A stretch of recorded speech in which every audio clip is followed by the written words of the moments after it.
start today's program because I think that in many social justice movements, what really transforms them and moves them to the forefront is that personal connection. We see it with race, we see it with gender. It was a long time ago where people said, well, why shouldn't women be paid less? Because, men are the breadwinners. They're not providing for a family. But when that person was then confronted with the fact, well, that you have a single mom, what if she made less? What about if you were unemployed and you relied on your wife? Why should she get paid less? And then it becomes the big aha that, maybe you have a point. And so I think that on this issue, I think that it's moved along because of the personal connection that people have made, that there is a face to someone who is gay, lesbian, transgender, and also the children of lesbian and gay, transgender individuals, what happens to those children. And that was one of the things that Justice Kennedy was very concerned with in many of the cases he's had.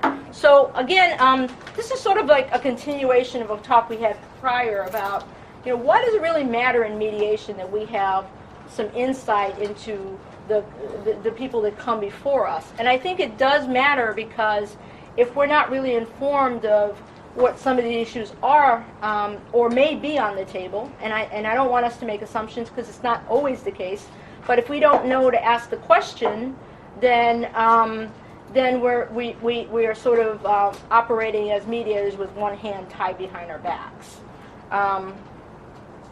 So what I want to focus a little bit is, so right now, Alabama's just become a state where you can marry, so it should be in the darker area, and that sort of happened, I think, last night. Talk about quick change. Yeah, the terrain is changing very, very quickly. We're still waiting for this area here. There's a decision pending in the circuit court. And as you know, the area in green here, which is Michigan, Ohio, Kentucky, Tennessee, is before the United States Supreme Court. That argument will be argued in April. And my prediction is that, I think it's June 27th or June 26th, whatever that Friday is, it'll be a decision. I imagine that the decision will be that marriage will be legal and legalized. I don't know what it's going to do to the tiers of scrutiny, whether or not sexual orientation will be a intermediate class with gender or whether it stays a rational basis. That has yet to be determined. The worst scenario is if the Supreme Court says no, which I don't believe that would be the case, would be the 17 states that originally legalized gay marriage would remain, but that would mean that the rest of the country would, and I can't imagine that we would cause that sense of chaos, disruption to the rest of the country.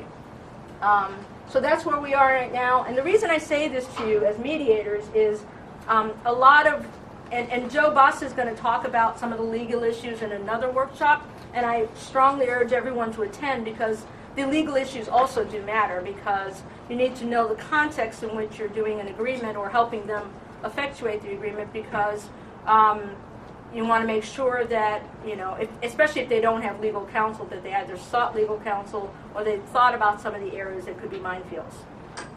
So if you have any questions, this is interactive, please, chime in. There's other countries that also have the right of same-sex marriage. I call it gay marriage. I don't like same-sex, but so these are some of the countries that are also. You see the ones in dark. So Denmark, Norway, Canada, Brazil, South Africa, New Zealand. So let's talk about Michigan. So very dire picture. No civil rights protected under Elliott Larson. Now that's really key, because even if marriage, if they say, okay, so everybody that wants to get married can get married, and in my case, I'm married already, but I'm not married here because my marriage is not recognized. So I can go to work, although I work for myself, but if I had some other employer, I can go to work and say I'd like benefits for my spouse, but I can get terminated because I'm a lesbian. So there's no protections on the Elliott Larsons for employment. Somebody could say, I'm not going to allow you to, I don't want lesbians living in my house, or I'm not renting to lesbians, I'm not baking you a cake. Any place is a public accommodation. they can be denied services.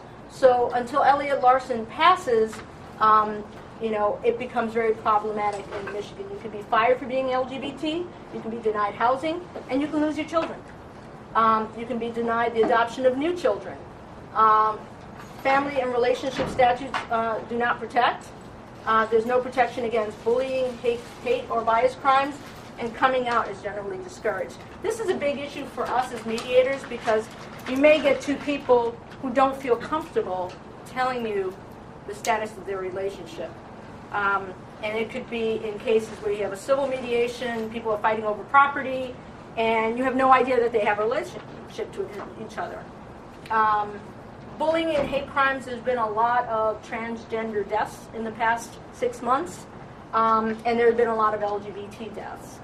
The young people are the ones that are facing more and more of this because there is more gender fluidity within the new generation than there was in our generation. So in terms of discrimination ordinance in Michigan, as you can see, very small area. The northern part, almost nothing. The top of the thumb. Sorry, the thumb is basically no protections. And so this is Traverse City all by itself. Where's Traverse City? Up here? Is that Traverse City? That's Traverse City. Oh, okay. So again, this is going to influence whether somebody's going to feel comfortable talking to you about some of these issues. So in the Midwest, and again, this is just a generalization. It's not necessarily totally true, but statistics have borne out that LGBT individuals are less likely to have a completed college degree by 25 than non-LGBT Midwesterners, while in other parts of the country they share similar or higher levels of education. LGBT are more likely to report household income of less than $24K, and everywhere else in the U.S., LGBT has stats significantly higher income advantage, and among same-sex parents, Midwesterners generally have a household income of nearly $20,000 less than their different sex counterparts. Do you think that's because of discrimination in hiring? I think part of it is discrimination in terms of the workforce and not having protections, and I think that many people who are out drop out of school, so you have educational, it's very hard to be out in schools, especially if you're in certain parts of the country that don't have protections. Michigan is a superdoma state, so there isn't any protections. So that I think has a factor included in that. So why is it that in this culture we're more comfortable seeing two men holding guns than holding hands? I mean, that's something we have to think about. And that, so in terms of parenting, and I'm talking about parenting because in many cases, the cases where mediation matters is a lot of us do family mediation, we do probate mediation, and I think that we need to look at some of the stats. 8,200,000 LGBT are identified individuals who are parenting in this country. 3 million have had a child. 6 million adults and children have an LGBT parent. Again, I'm sorry, am I in your way here? Get over here.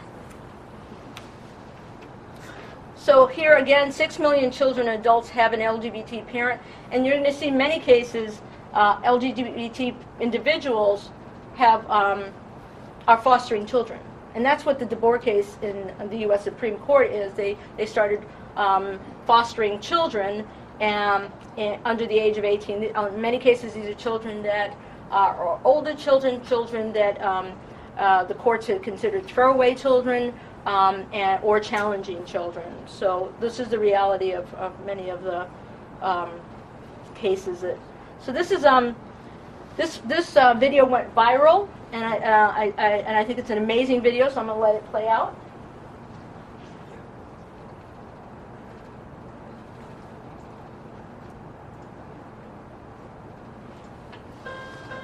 We just want people to know that, hey, we're normal. And you can't judge people on their normal. You really can't. Everybody get a vote. Hi, my name is Cordell. And my name is Caleb, and we live in Atlanta, Georgia. These are our babies. Desiree, Malia, and Cordell, 8, 7, and 6. You know, the routine basically is we get up at 5:30 and eat breakfast, And then we do our daughter's hair. parents that can get up at 5:30 and do their daughter's hair, no matter who they are, that's a family. We pick out their clothes for them. And then we kiss them goodbye. And that's typically what we do in the morning. What happened was we were in the bathroom, we were doing the girl's hair, and I said, oh, let me take a picture. In the picture, we caption, you know, this is us every day getting up at 5:30 in the morning and getting our daughters ready for school. And it was a simple, innocent picture, and Cordell was just like, I'm just letting y'all know what I have to deal with. And then next thing you know, It went viral, and I'm still amazed. They're like, okay, why did this bitch go viral? the comments were a trip. It didn't make me feel anyway because I know they don't know what we go through. I know that they don't know our children. I know they don't know our lifestyles. They don't know how we live. A picture is so much more than 1,000 words. I think that this camera, as we grow and as the kids grow, would be able to better explain to anybody the type of family we are with the pictures and the things that we've done and how we raised them. We, as parents, bring kids into the world and we have to guide them to be better people than we are. And we want them to be better people than we are. And we want them to succeed and do things that we weren't able to do. And those kids have our heart. And I can't sit here and explain to you in words why we feel the way that we feel for our children. But those are our kids, and no one else can tell me anything different.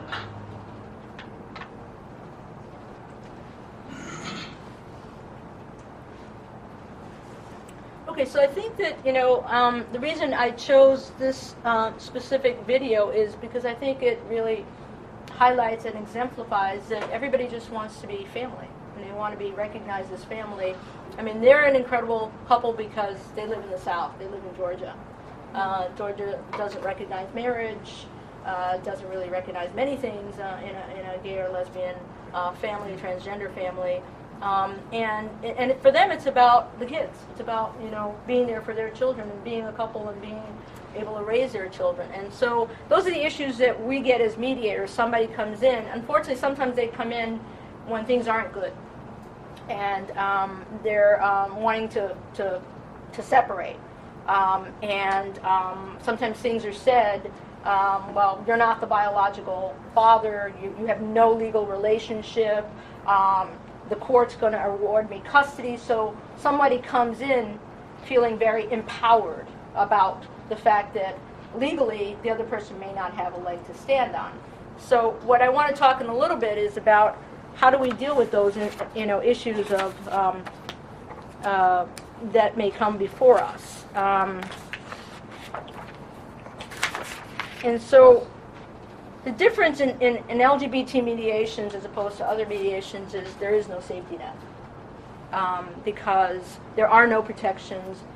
We haven't reached the point where there are. Now, in June, there will be some protections that will be afforded. I believe that marriages will be recognized in Michigan. Now, that's going to make, it's already happening in Kansas and other places. So what may happen is you'll see a narrowing of the rights. So Michigan will probably recognize people who are married, but people who decide not to get married, or people who are in civil unions or domestic partnerships, will not have the same rights as other people who are married, because they say, well, you would have had the ability to go get married, so therefore you don't have the rights to articulate as a parent for this child, even though you've been in this child's life for 12 years.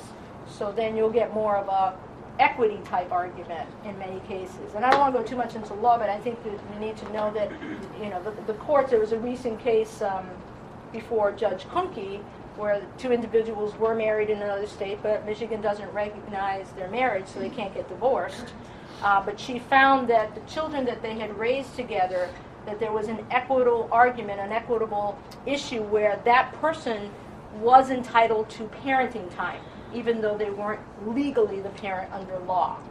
So I'm saying that because sometimes when someone comes in, it's almost like a domestic violence case. We do a protocol, we do a screening for domestic violence, and I feel that there's some similarity to that because when somebody has been so oppressed and not given certain rights, and they come in feeling like, well, I'm not the biological, my name's not on the birth certificate, what rights can I have? I mean, this person has me over a barrel, so I pretty much have to sign away whatever I can.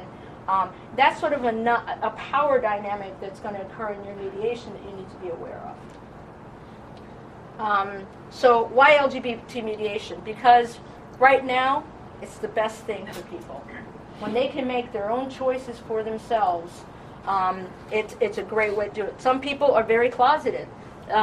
It's a private way to resolve disputes. They're not out to their family. They may not be out to their friends. It also relieves fears of participating in court, open court, and can bring feelings of embarrassment, humiliation, and degradation. I had a trans client who was going through a name change, and she was terrified. We were in Detroit. She was terrified. She said, I can't stand in front of the court with all these people here and say why I want this. So I went up to the judge, and the judge was very nice. She said, we can do it in chambers.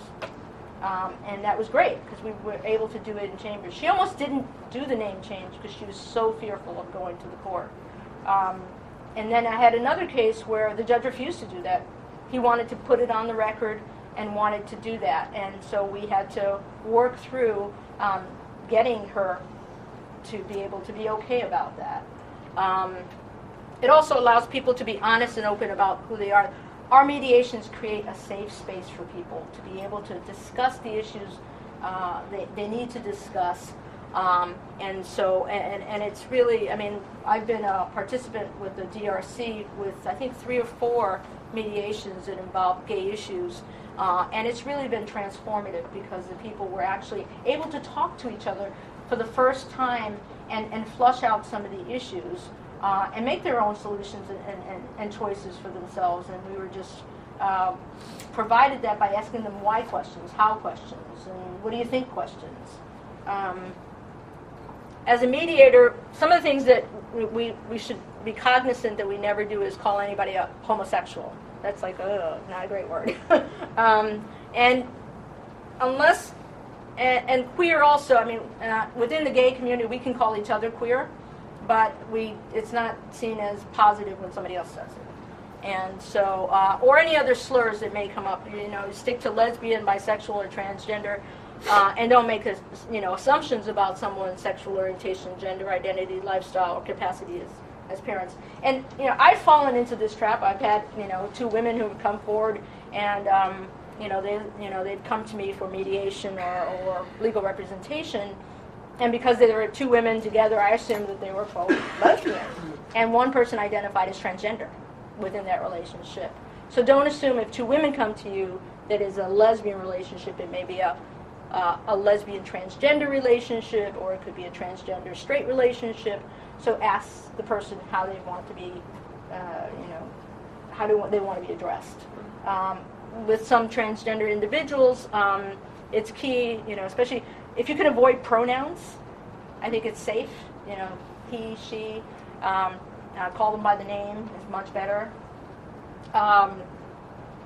And so the big thing for LGBT mediation, like any other mediation, is establish communication norms.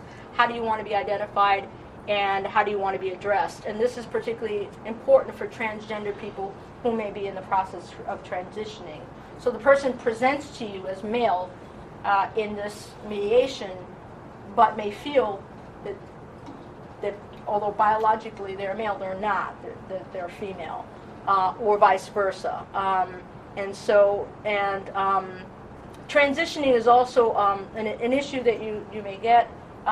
There's a case where there's a 45-year marriage. A lot of the issues we get are less about things than about emotions. So 45-year marriage, somebody has always presented male.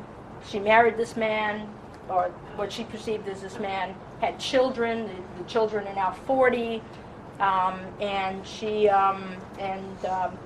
her spouse said, I want to become a woman and I want a divorce now. But I'm willing to live with you if you can live with my being a woman. And so, of course, that didn't go well. And so the mediation piece is one person feeling absolute betrayal that, she thought she was married to someone and now she finds that this person is a totally different person because they never presented as female. And they're both on Social Security. And the other person feeling like I could never come out because I wasn't ready to, and we've already raised our children and I need to be who I am. So you have this diametrically different situation in front of you and very complex. So I want to focus a little important issues for mediation. So what you need to know is for tax consequences. So if people are married, whether Michigan recognizes it or not, now Michigan has 300 people that did marry in Michigan. It's called the Casper case, Casper v. Schneider. That hasn't been decided yet. So I think Thursday, tomorrow, is the deadline for the state to make a determination whether they're going to fight it or whether they're going to let it go. If they let it go, only those 300 people in the state of Michigan will be married. But for tax consequences, so my marriage is not recognized, but I have to file jointly. So if there are issues that you have before you dealing with 401k, tax issues, federal government recognizes in some instances the marriage. So if it's a place of celebration, Social Security is right now undergoing some revamping, but right now it's state of domicile. So if the individuals that are before you on a family matter or an estate matter are married somewhere else but not legally recognized in Michigan, it could be a problem because right now they can't get Social Security. But if they relocated to, let's say, Chicago and moved there for a while, they could apply for Social Security in Chicago, and then if they moved back to Michigan after being in Chicago, then they would have Social Security. And that's a very big issue right now, the Social Security piece. So President Obama has said that he's going to institute a number of executive orders to sort of have some commonality within the various executive branches so that people could have all their benefits. And the same thing with eligibility for health insurance. So some places in Michigan have agreed to give health insurance for partners and spouses. Same thing with life insurance benefits, survivor benefits, domestic partnership status, living wills. So you may get a case if you have a case in probate. Two individuals never did a will. They've been together, this is a real case. 35 years they've been together, never did a will. Person was dying.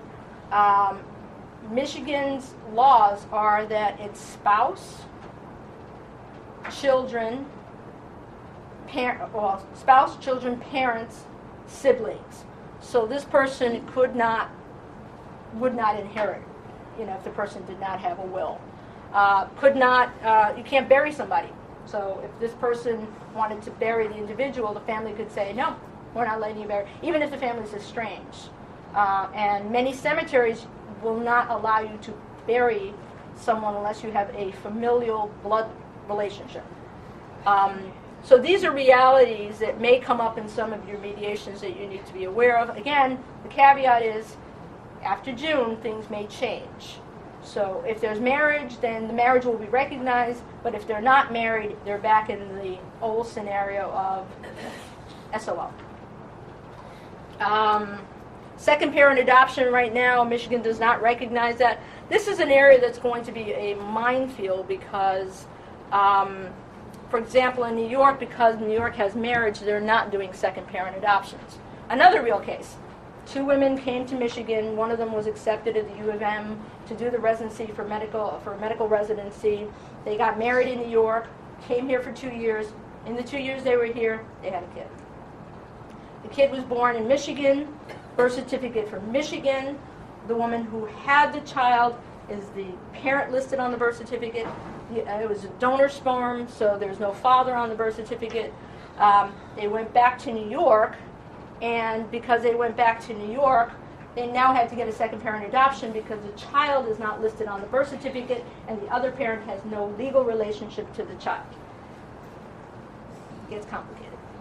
So again, there's a plethora of state and federal benefits. So if you're doing family or probate, you want to sort of explore what are some of the assets, whose title are the assets. Again, it's going to get complicated in June or July because right now, even if you're legally married, you've been together, you can't do what spouses do. You can't say right of survivorship. Now, people will need to change those documents in order to reflect it, and if they don't, there might be a problem. So, so let's talk about some mediations. Any questions before we start the scenarios? Any concerns? Anybody want to say anything? I know it's a lot I'm throwing at you. To go back to where you said the original 17 states would be fine, it would be the states later. What makes the difference? Can you explain that quickly? Okay, I don't think that's going to happen. I really don't, because I think I think Justice Kennedy is going to write this majority decision because he did Lawrence, he's setting it up, the movement in it, I mean, I think the Republicans already have said, you know, this is going to happen. So what we're going to see a lot of is the religious freedom piece and the narrowing of the right after that. Because, you know, what feminists and women have said for years is, you know, marriage isn't a whole lot for women. I think that what you're going to see is, I don't see that scenario playing out. If that scenario plays out, then you're going to have, go back to the map. All right, so you're going to have probably, we can only live in this area and a couple of places here. We can't live anywhere else. So that kind of caste system, second-class citizenship status, it would mean that many people have already moved out of Michigan because of the non-recognition issue, but it would mean that more people will be concentrated in one area than others because if that were the case, then it would be open floodgates to discriminate that would abound. The issue here is sort of like the issue in Loving v. Virginia, which is the 1950s case of interracial marriage. Marriage fundamentally it has been historically a state's issue.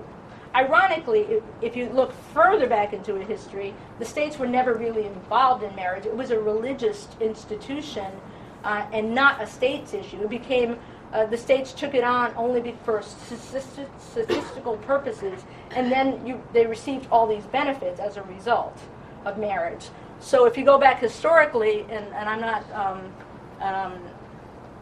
on there, you know, I don't really understand the religious ramifications too much, but it was never really intended to be a state issue. It was supposed to be a religious issue if you wanted to get married, and then you had civil. But marriages, I mean, if you look at our statutes, we don't define the difference between civil marriage or religious marriage. We just say marriages. Yeah. But isn't marriage really a contract? Yeah, but look where it got women. I mean, yeah, it is a contract, but again, you know, when women were considered property and couldn't vote, how much of a contract was that? Because there was an inequity in that contract. Well, I'm saying Yeah. today. It is a contract, but it's a contract that's sanctioned by the state. I mean, the Michigan statute says, you know, who can marry? It's man and woman. And then it gives you a list of people who can marry. Now, I know that there's a case recently of a pastor who said, you know, because Michigan criminalizes, like, pastors can't marry same-sex couples. There's a criminal statute that says you can't, it's $500 fine, a year imprisonment, and they can't do that. Yeah. So, so that's the reality when the state, you know, it's supposed to be separation of church and state, but, you know, our money says in God we trust, our courtroom say in God we trust. And so, I mean, so the issue here is I don't think that the Supreme Court's going to go down that route because I think it would be too chaotic. So what happens, the federal government has recognized and given benefits to all these people. Are you going to have to redo all your taxes? Are you going to have to give back all the money from the benefits that you received? Are you going to take all these people off Social Security in the states that you've already given legitimacy to? Are you going to change all this and throw the entire nation in chaos? I don't think so. I think they're going to say, just like Loving v. Virginia, you cannot discriminate against a specific insular discrete group of people and target them and not and create a second-class citizen for those people. But again, I think it's going to be very narrow, and it's just going to be on marriage. It's not going to change the scenario about discrimination across the nation. And unless they change the tier of scrutiny to intermediate, like gender is, it's not going to have any other changes in terms of, I refuse, I don't want to hire you because you're gay. I don't want to hire you because you're transgender. I don't want to hire you because employees might not feel comfortable. So I think that my hope is that they will. I think they will change the level of scrutiny, but we'll see. Also the other factor is, with Justice Ginsburg, I hope for her health and that she remains well. She's going to be speaking this Friday at the U of M, because if something were to happen to Justice Ginsburg, Obama wouldn't be able to appoint this year. And that would mean 4-4, which means the decision in Michigan would remain, which would be that. So getting back to, any other questions? All right, so getting back to mediation scenarios. So I have 4 of these mediation scenarios. So if you can get in groups of 4, these are... You left 4 groups, right? Yeah, 4 groups. So let's have one group here, one group there, one group there, and one group here. And a group could be as many as 6 or 7 people.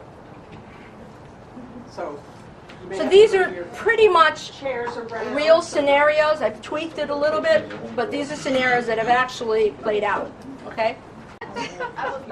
So in this case, it's 2 moms used gay male donor sperm. Both were married in Boston. Legal marriage. Biological mom did not use IVF. What that means is IVF is you go to a clinic, the clinic certifies that you've got the sperm donor, and that basically everything's fine. So in this case, sperm donor gave donation, they went to their house, they did it, and so the argument would be, well, how do we know that this wasn't consensual?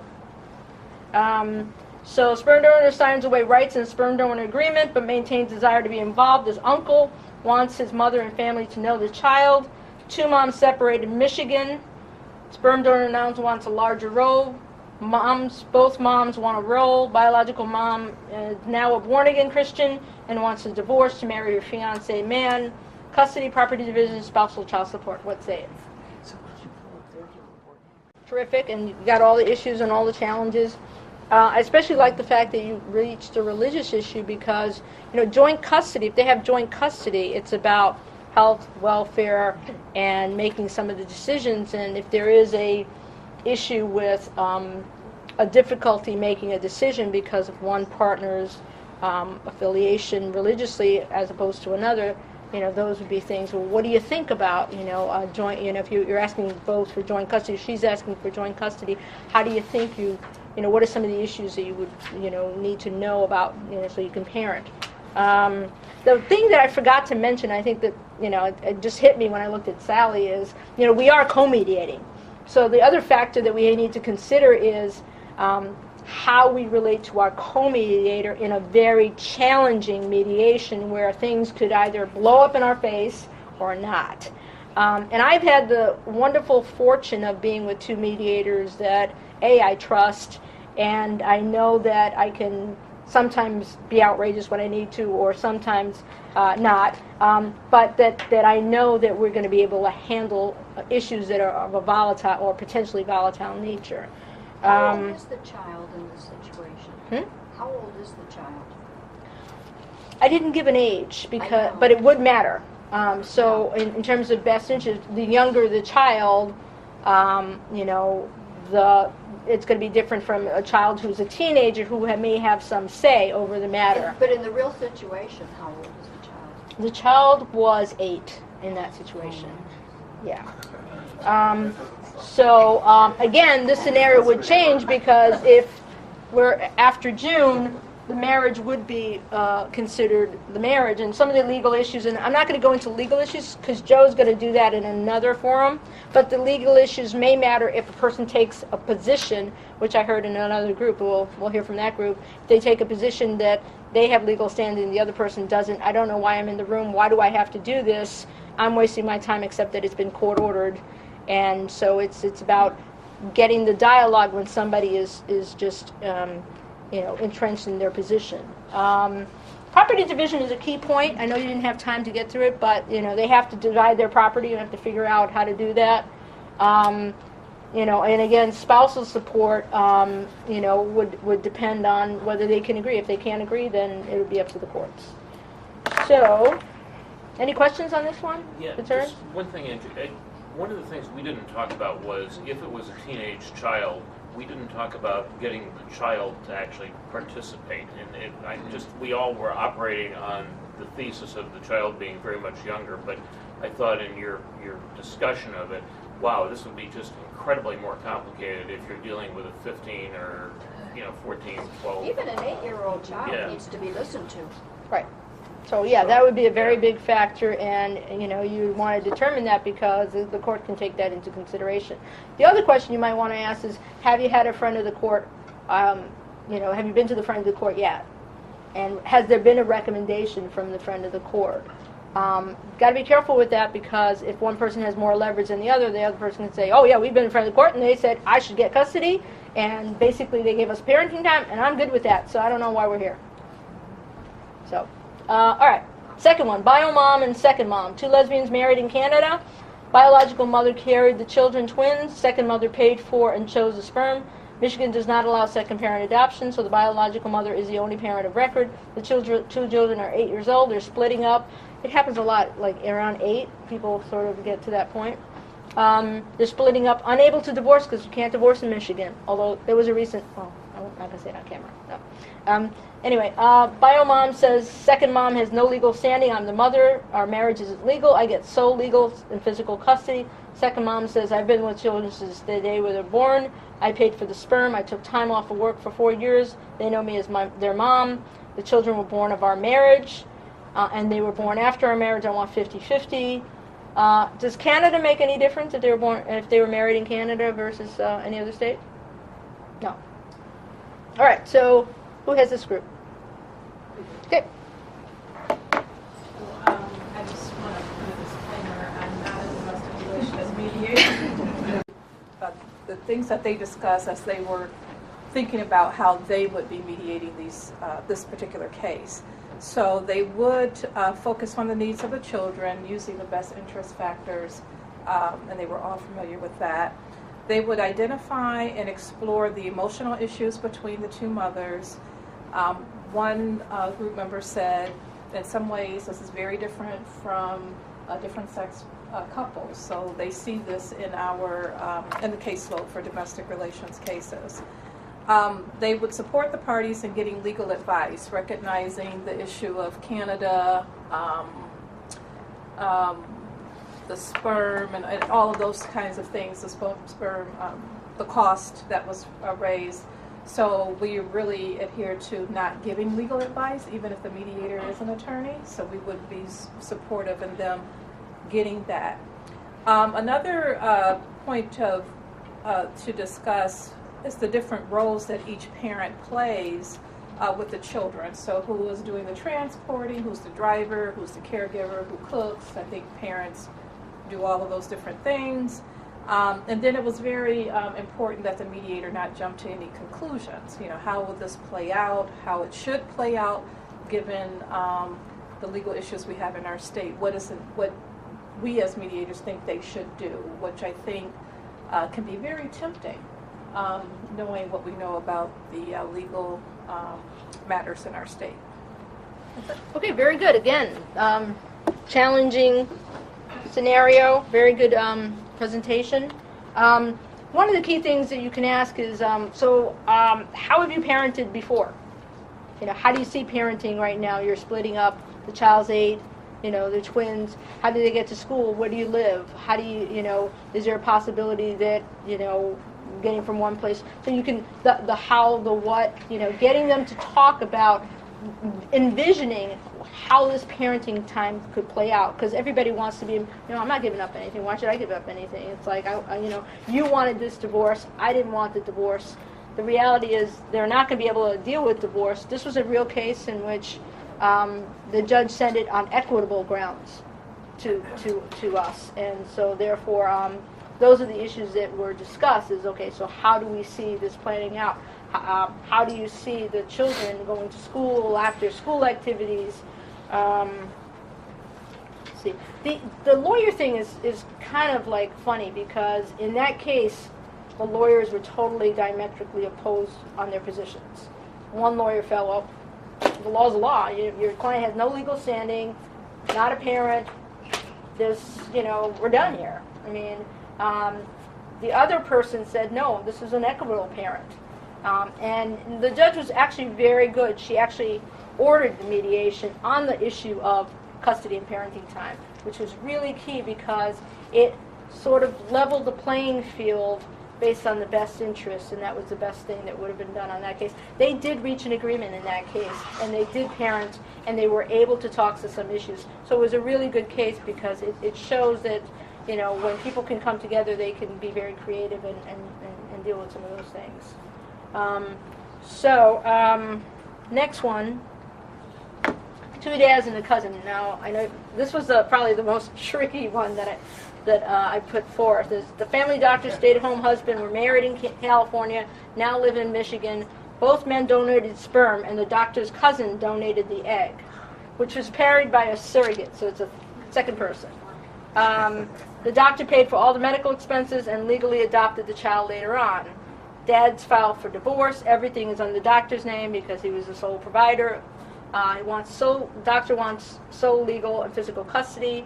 The argument is that the other dad can't financially support, and he eventually wants to move back to California.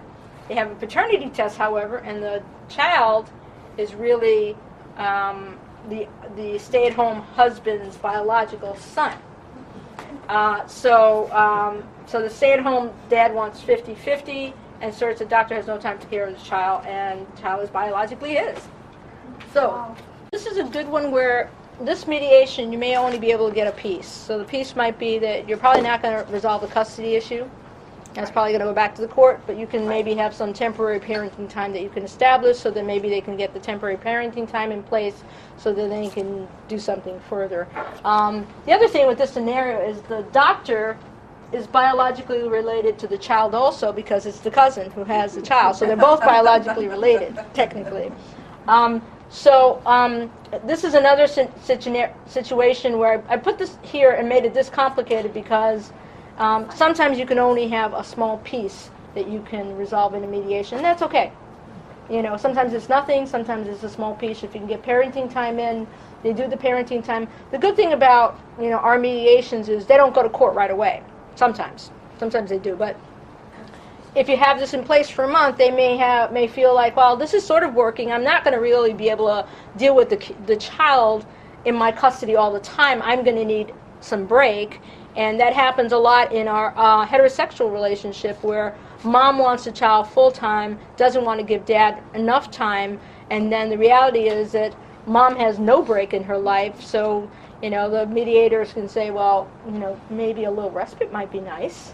And then they change their idea about what they want, because sometimes what they want when they come in versus what is, what they think they want and what's really there is different. And Okay. obviously in that also, so the doctor dad wants to go back to California, that's going to imply that some other kind of program has to be put in place.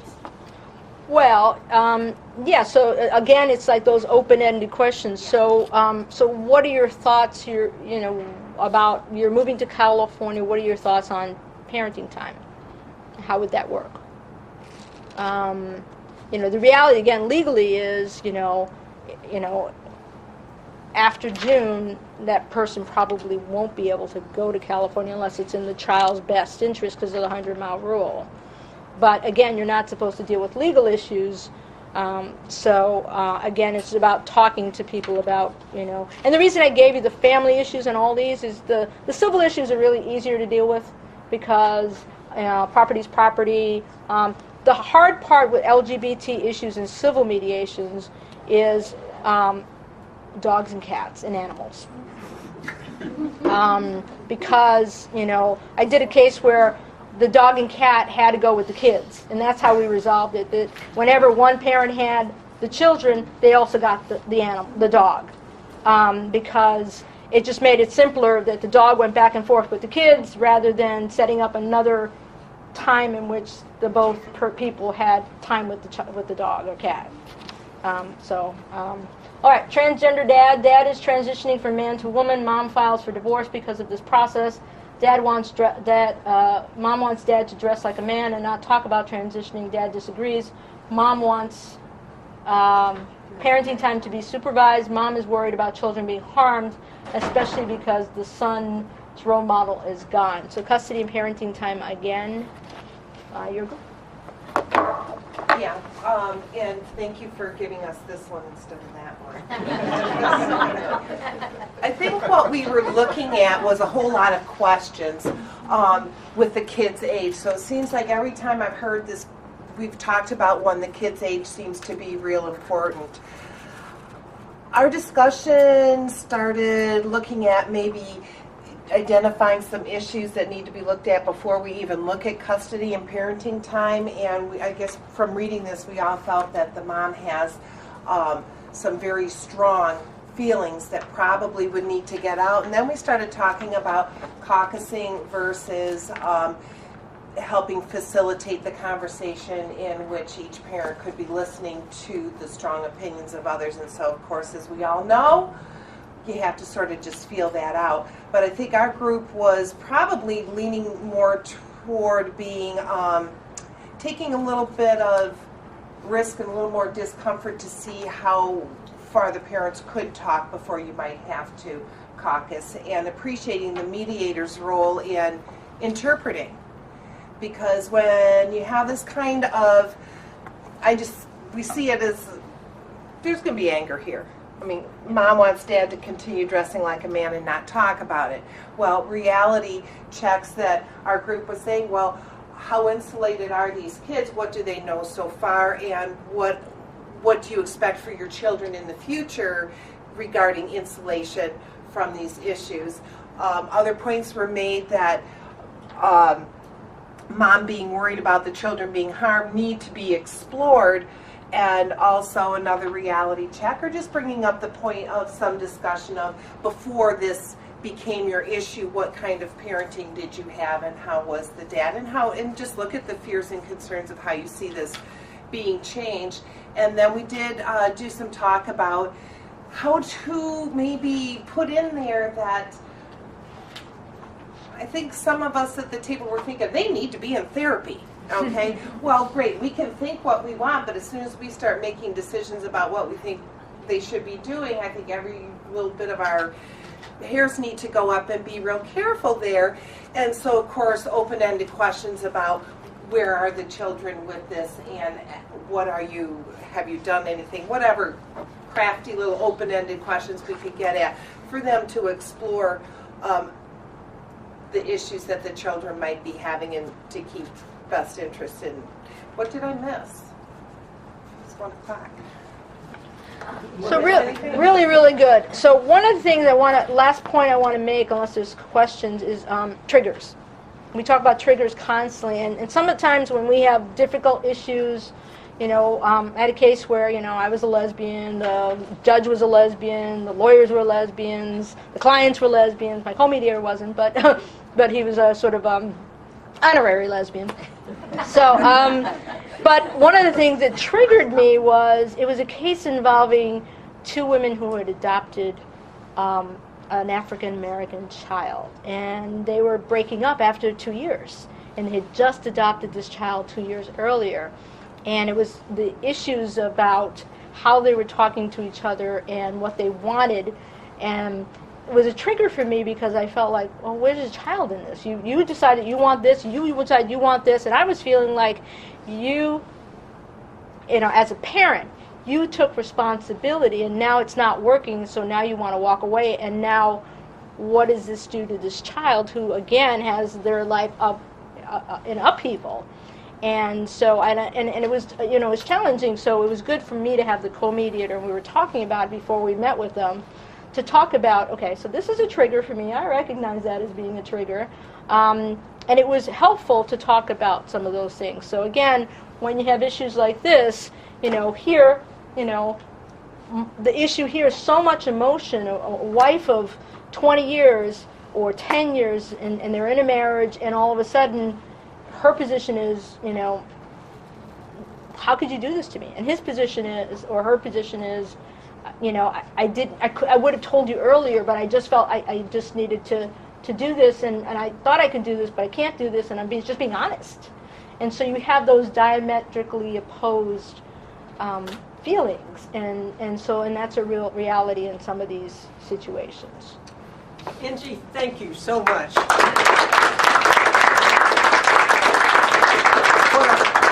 And thank you for coming and being part of this, because What a wonderful way of looking at all the complications of this new social change that we all are going through together.